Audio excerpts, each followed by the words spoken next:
देखिए अपना पढ़ रहे हैं class 12 arts subject geography second chapter 1 और वीडियो बना जाएगा आपके पास सेकंड लेसन बुक का।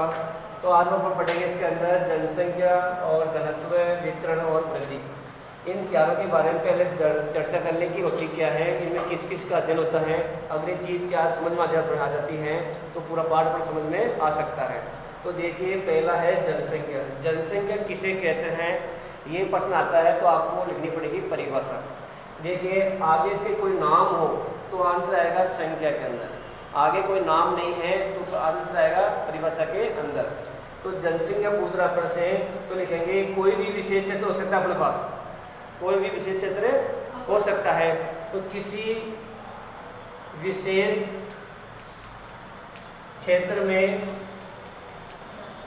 निवास करने वाले लोगों की संख्या को क्या कहेंगे अपन? जनसंख्या कहेंगे।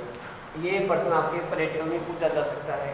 कोई भी विशेष क्षेत्र हो सकता है, कोई भी जगह हो सकती है और वहां पर रहने वाले लोगों की संख्या को क्या बोलेंगे अपन?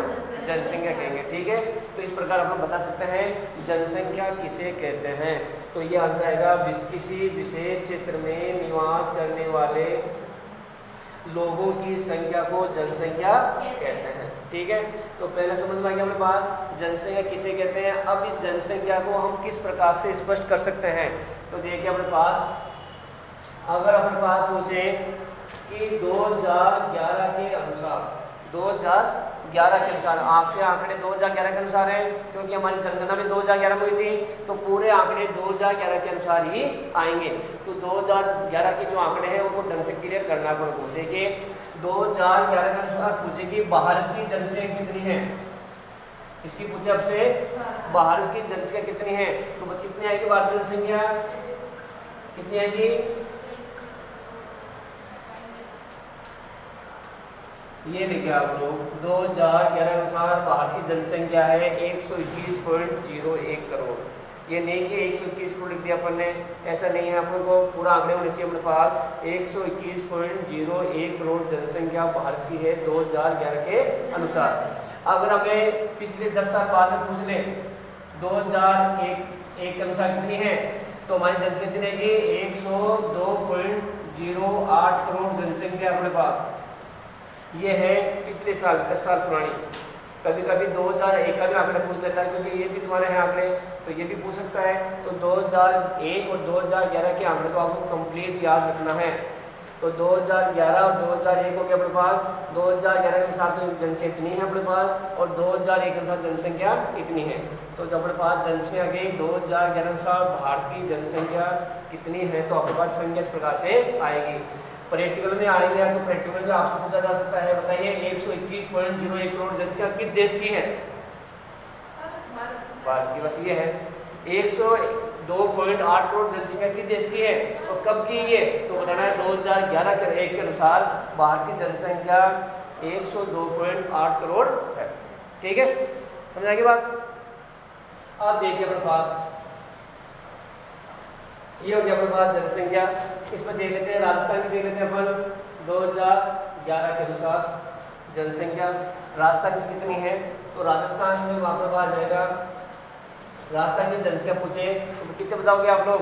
2011 से पूछ रहा है, तो राजस्थान की जनसंख्या अपने पास है 6.86 करोड़। कितनी है? 6.86 करोड़ जनसंख्या राजस्थान की है। आंकड़े अलग किताब के अंदर एक दो की जोड़े आंकड़े आगे पीछे हो सकते हैं, वरना ये आपके अपने आंकड़े सही है। दूसरी बात पूछे 2011 के अनुसार पूछे तो कितने जाएंगे? 5.84 करोड़ है, 5.84 करोड़ है। तो इस प्रकार आंकड़े अपने पास दोनों आप याद रखें। ये आंकड़े जब तक याद ढंग से नहीं हो नहीं लिखना है, क्योंकि आंकड़े गलत हो गए पूरा आंसर ही गलत हो गया है। जनसंख्यात्मक जो संख्या को ढंग से याद हो तो लिखना है, अगर नहीं है तो प्रश्न को करना ही अटेंड करना जरूरी नहीं है भाई, और अपन अटेंड करेंगे। आंकड़े कंप्लीट याद ढंग से याद है पॉइंट से तो आपको लिखना है। ठीक है, यहाँ तो दिक्कत आई बेटा। अब देखिए अपन देख लेते हैं। अब देखिए अपन ने इन दोनों नामों को जोड़ दें। जनसंख्या घनत्व किसे कहते हैं? ये प्रश्न तो आपके 6 क्लास से लेकर 8th में, 9th में, 10th में, 11th में और 12th में फिर आ गया, और आगे भी चलता रहेगा ये नाम, क्योंकि जनसंख्या घनत्व की परिभाषा आपको कंप्लीट आनी चाहिए। तो किसे कहते हैं जनसंख्या घनत्व? बड़े बड़े बताना कितना? क्षेत्र में निवास करने वाले लोगों की संख्या। वो सिर्फ जनसंख्या बेटा। जनसंख्या किसे कहते हैं? किसी विशेष क्षेत्र में निवास करने वाले लोगों की संख्या को जनसंख्या कहते हैं। लेकिन घनत्व जोड़ दिया अपन इसके अंदर, तो घनत्व किसे कहते हैं? जनसंख्या घनत्व किसे कहते हैं? क्या है इसकी परिभाषा? तो देखिए इसकी परिभाषा क्या है, आप बिल्कुल ढंग से याद रखना है परिभाषा को। परिभाषा देखिए इसकी परिभाषा है 1 वर्ग किलोमीटर में, 1 वर्ग किलोमीटर में निवास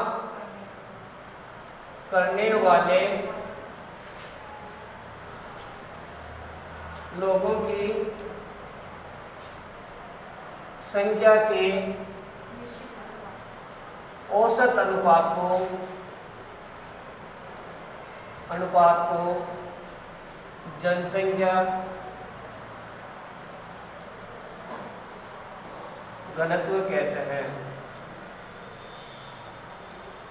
1 वर्ग किलोमीटर में, 1 वर्ग किलोमीटर में निवास करने वाले लोगों की संख्या के औसत अनुपात को, ये याद रखना है, औसत अनुपात जब तक नहीं लिखोगे तब तक आपका आंसर भी सही नहीं है। औसत अनुपात को क्या कहेंगे? जनसंख्या घनत्व कहते हैं। परिभाषा में एक बार डिवाइड कर ले, वापस डिमांड कर ले इसको। 1 वर्ग किलोमीटर में, कितने किलोमीटर में? 1 वर्ग किलोमीटर में निवास करने वाले लोगों की संख्या के औसत अनुपात को, औसत अनुपात को क्या कहेंगे अपन? जनसंख्या घनत्व कहेंगे। बात समझ में आ गया अपने पास? अब देखिए इसी में से प्रश्न कैसे पूछेगा आपसे, जनसंख्या घनत्व का मापक बताइए। अब बताइए इसका क्या आंसर आएगा? क्या आएगा मापक इसका? जनसंख्या घनत्व का मापक बताइए। तो क्या आएगा? क्या आएगा? कैसे मापा इसको? प्रति किलोमीटर में। कैसे आएगा मापक? क्या है मापक इसका? प्रति किलोमीटर। क्या लिखा मैंने यहाँ पे? 1 वर्ग किलोमीटर में नहीं, 1 किलोमीटर में निवास करने वाले लोगों की जो संख्या है उसका जो औसत अनुपात है उसे जनसंख्या घनत्व कहते हैं। ध्यान कर ले प्रश्न कैसे आगे रे। जनसंख्या घनत्व परिभाषा बताइए, ये लिखना आपको। जनसंख्या घनत्व का मापक आ गया, तो मापक क्या लिखोगे? ये नहीं लिखना है, ये लिखना है प्रति किलोमीटर। क्या लिखोगे? प्रति किलोमीटर। अब कैसे करते हैं इसको, कैसे नापते हैं अपन? 1 किलोमीटर तो ऐसे और 1 किलोमीटर ऐसे, ठीक है? ये पूरा 1 किलोमीटर हो गया अपने पास। अब इस 1 किलोमीटर में जो लोग रहते हैं, हमारे इस 1 किलोमीटर में 1500 लोग रहते हैं, ठीक है? हम 1 किलोमीटर का भाग देंगे इसके अंदर, तो कितनी संख्या जाएगी? वो उस 1 किलोमीटर निवास पाए जाएंगे। वो हमारा क्या होगा? औसत घनत्व होगा। क्या होगा? औसत घनत्व होगा, ठीक है? तो इस प्रकार ध्यान कर ले, प्रश्न को ढंग समझना है। जनसंख्या मापक क्या है? तो जनसंख्या मापक का सूत्र ये आएगा। जनसंख्या घनत्व किसे कहते हैं? तो परिभाषा ये आएगी, ठीक है? चले आगे। उतार लिया इसने? उतार लिया? अब देखिए जनसंख्या घनत्व का सूत्र देखते हैं अपन। अब ये कई सूत्र दे रखे इसके अंदर, ठीक है? तो पहला इसका मूल सूत्र दे लेते हैं अपन। सूत्र देखिए, कुल जनसंख्या बटा कुल क्षेत्रफल बराबर घनत्व। तो देखिए जनसंख्या घनत्व का सूत्र पूछे आपसे कि सूत्र बताइए कैसे निकालते हैं जनसंख्या घनत्व? तो आपको बताना है कुल जनसंख्या बटा कुल क्षेत्रफल। कुल जनसंख्या बटा कुल क्षेत्रफल हम आराम से किसी भी क्षेत्र का घनत्व निकाल सकते हैं। जैसे अपने पास देखिए राजस्थान का अपन निकाल सके, राजस्थान निकालना चाहते हैं अपन, तो हमारे पास जो जनसंख्या है राजस्थान की कितनी है? 6.86 लाख। कितनी जनसंख्या राजस्थान की? हाँ 86 ना, 86 है ना। इसमें भाग देंगे अपन क्षेत्रफल का। कितना क्षेत्रफल राजस्थान का? हाँ 3,92,239। हमने इसका भाग दिया, इसमें भाग देंगे अपने पास देंगे 200 व्यक्ति। राजस्थान का कितना हो गया? 200 ऐसे निकाल सकते हैं अपन। ठीक है, तो कितना है अपने पास 200 व्यक्ति। कितने हैं 200 व्यक्ति, यानी राजस्थान के अंदर प्रति किलोमीटर में 200 व्यक्ति मिलते हैं। सूत्र मान निकाल लिया अपन ने। अगर प्रश्न आ गया आपके पास में, उदाहरण के आधार पर प्रश्न आ गया, किसी के स्थान के ऊपर 15,000 लोग निवास करते हैं। कितने लोग निवास करते हैं 15,000 निवास करते हैं, और वो के स्थान का क्षेत्रफल 100 किलोमीटर है। कितना किलोमीटर है 100 किलोमीटर है। तो बताओ कैसे निकालोगे? 100 का भाग दे देंगे तो कितने आ जाएंगे अपने पास 150 व्यक्ति। कितने आ जाएंगे अपने पास 150 व्यक्ति प्रति किलोमीटर में निवास करते हैं। ऐसा घनत्व आपको दिया जाए तो आप इस प्रकार से निकाल लोगे। कोई दिक्कत इसमें? घनत्व की परिभाषा हो गई, कोई दिक्कत परिभाषा में घनत्व का मापक हो गया, कोई दिक्कत इसमें घनत्व का अपने पास सूत्र हो गया, कोई दिक्कत इसमें। अब अगला सूत्र देखिए, मैं बहुत सारे सूत्र इसके। अगर आपसे पूछे जनसंख्या कृषि घनत्व बताइए, जनसंख्या कृषि घनत्व बताइए, तो कैसे बताओगे आप? कैसे करोगे? जनसंख्या कृषि घनत्व क्या कहेंगे? तो देखिए इसको क्या लिखेंगे, कृषि करने वाले लोगों की संख्या, सुना आगे, खेतों में काम करने लोगों की संख्या बटा खेतों का क्षेत्रफल, खेतों का क्षेत्रफल बराबर कृषि घनत्व आ जाएगा आपके पास। खेतों में कितने खेतों में लोग काम कर रहे हैं और उनके पास खेत कितने हैं, कितने खेत हैं, उन खेतों का क्षेत्रफल को भाग देंगे खेतों में काम करने वाले, तो बता सकते हैं एक खेत में कितने लोग काम कर रहे हैं। ऐसे किसी को पूछे आपसे संसाधन घनत्व बताइए, तो संसाधनों में काम करने वाले लोगों की संख्या और संसाधन एरिया की क्षेत्रफल उसका लिखते हैं। इस बार किसी भी प्रकार का सूत्र आपसे पूछे आप इस प्रकार से बना सकते हैं। कोई दिक्कत इसमें? समस्या यहाँ तक समझ आ गया बेटा? कर लोगे यहाँ तक? चले आगे। अब देखिए अपने पास जनसंख्या घनत्व में परिभाषा हो गया, अपने पास मापक हो गया और सूत्र हो गया। अब पढ़ेंगे अपन जनसंख्या घनत्व। 2011 के अनुसार भारत का घनत्व, भारत का जनसंख्या घनत्व। अब भारत के घनत्व से निकालेंगे अपन, कैसे निकालेंगे? भारत में घनत्व निकालेंगे 121.01 करोड़ में कितना भाग देंगे? 32.88 लाख का भाग देंगे तो अपने पास आएगा 382। कितना क्या अपने पास? तो 121.1 क्या है अपने पास? जनसंख्या। और ये क्या अपने पास? क्षेत्रफल। भाग दे दिया अपन ने तो कितना क्या अपने पास? 382 आ गया। 382 क्या है? 382 भारत का घनत्व है। 382 ये हो गया भारत का घनत्व है। अब इस घनत्व हम बोलेंगे राष्ट्रीय औसत। क्या बोलेंगे इसको? राष्ट्रीय औसत। ये प्रश्न आया हुआ है 2017 के अंदर आया हुआ प्रश्न है। 2011 के अनुसार भारत का राष्ट्रीय औसत कितना है? भारत का राष्ट्रीय औसत कितना है? अब राष्ट्रीय औसत में देखो घनत्व लिखवानी है ना, प्रश्न आ गया राष्ट्रीय औसत। आप सोचेंगे घनत्व पूछेंगे पता क्या लिखे उसके अंदर, तो राष्ट्रीय औसत आते ही आप क्या लिखोगे? घनत्व। क्या लिखोगे? क्योंकि हमारी परिभाषा में क्या था? 1 वर्ग किलोमीटर में निवास करने वाले लोगों की संख्या का औसत क्या कहलाएगा? घनत्व कहलाएगा। तो क्या बताएंगे हमारे आंसर क्या आएगा? 382। अगर 2011 का भारत का राष्ट्रीय औसत घनत्व पूछ रहा है तो 382 लिखना है। कोई दिक्कत इसमें? समझ आ जाएगा प्रश्न?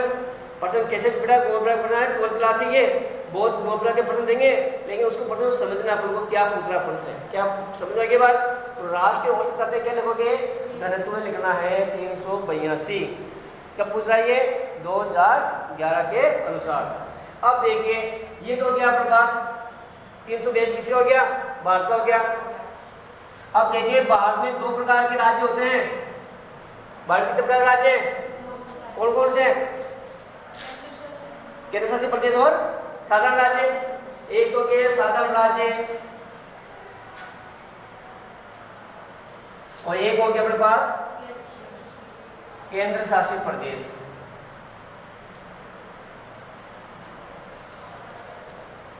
राज्य और ये हो गया केंद्र प्रदेश। ठीक है, अब ये देखिए कितना परसेंटेज आएगा 2011 के अनुसार भारत का घनत्व बताते हुए, या भारत के केंद्र शासित प्रदेशों का घनत्व बताइए। अगर प्रश्न में नाम नहीं आ गया तो अपन को इन राज्यों के बताना है, अगर ये नाम नहीं आता है तो अपन इन राज्यों के बताना है। ठीक है, अब प्रश्न कैसे आएगा अपने पास, राष्ट्रीय औसत से अधिक घनत्व रखने वाले राज्यों के नाम बताइए। राष्ट्रीय औसत से अधिक घनत्व रखने वाले किसी एक राज्य का नाम बताइए। तो कौन सा राज्य आएगा अपने पास, तो यहाँ पर अपन को लिख लेते हैं, 2 राज्य लिख लेते हैं, तो कम वाला एक अधिक वाला। ठीक है, तो देखिए ये है बिहार, यहाँ 1 किलोमीटर कितने लोग मिलते हैं, 1102, तो इससे ज्यादा है कम है, तो राष्ट्रीय औसत से अधिक घनत्व रखने वाले राज्य नाम कौन सा हुआ, कितना है यहाँ पे, ऐसा समझ में। अब देखिए राष्ट्रीय औसत से कम घनत्व रखने वाले राज्य का नाम बताइए, तो सबसे कम लिख देते अपन, तो सबसे कम कौन सा है, अरुणाचल प्रदेश, कितना यहाँ का 17 व्यक्ति, कितना यहाँ का 17 व्यक्ति, सबसे कम घनत्व रखने वाला राज्य यही है अरुणाचल प्रदेश। और राष्ट्रीय औसत से भी कम घनत्व रखने वाला राज्य कौन सा है, अरुणाचल प्रदेश। ठीक है, तो प्रश्न इस प्रकार से आएगा, राष्ट्रीय औसत से